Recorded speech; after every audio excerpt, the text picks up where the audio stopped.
Oke, assalamualaikum warahmatullahi wabarakatuh. Nah, di sini saya Rahmat Mulyadi.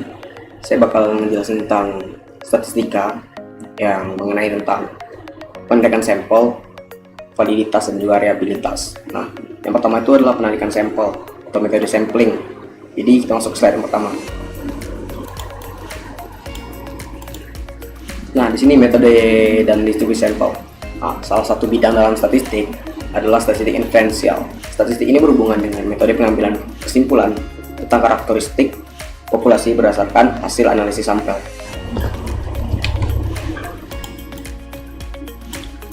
Nah, metode sampling. Metode sampling adalah metode atau teknik yang digunakan dalam penelitian sampel populasi. Pada dasarnya ada dua metode yang digunakan, yaitu random sampling dan juga non-random sampling.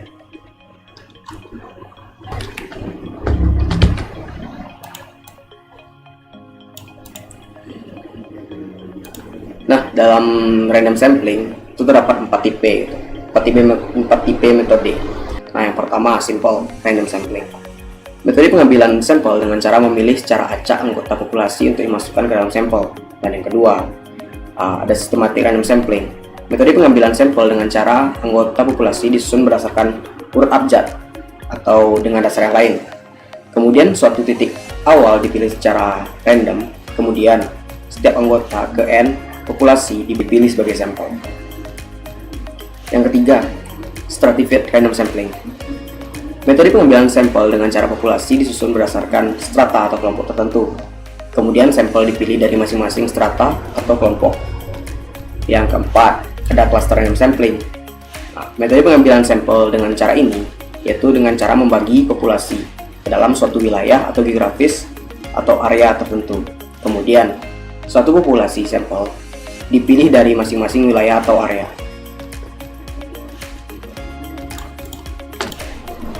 Oke, kita masuk ke metode penarikan sampel yang kedua, yaitu adalah non-random sampling.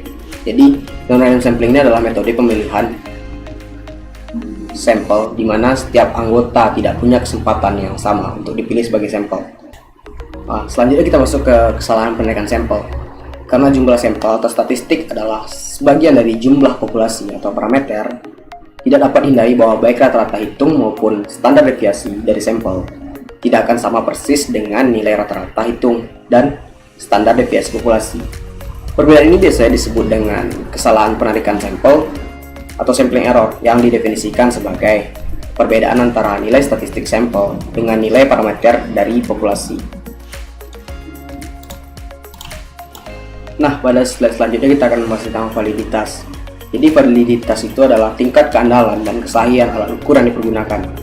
Instrumen dikatakan valid berarti menunjukkan alat ukur yang dipergunakan untuk mendapatkan data itu valid.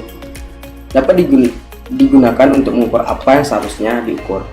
Oke, materi yang terakhir itu adalah reliabilitas. Nah, reliabilitas adalah suatu ukuran yang menunjukkan sejauh mana hasil pengukuran tetap konsisten bila diukur beberapa kali dengan alat ukur yang sama. Penelitian memerlukan data yang betul-betul valid dan reliable. Dalam rangka urgensi ini, maka kuesioner sebelum digunakan sebagai data penelitian primer terlebih dahulu diuji cobakan ke sampel uji coba penelitian.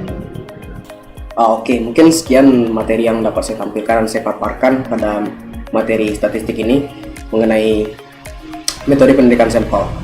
Jadi, terima kasih. Assalamualaikum warahmatullahi wabarakatuh.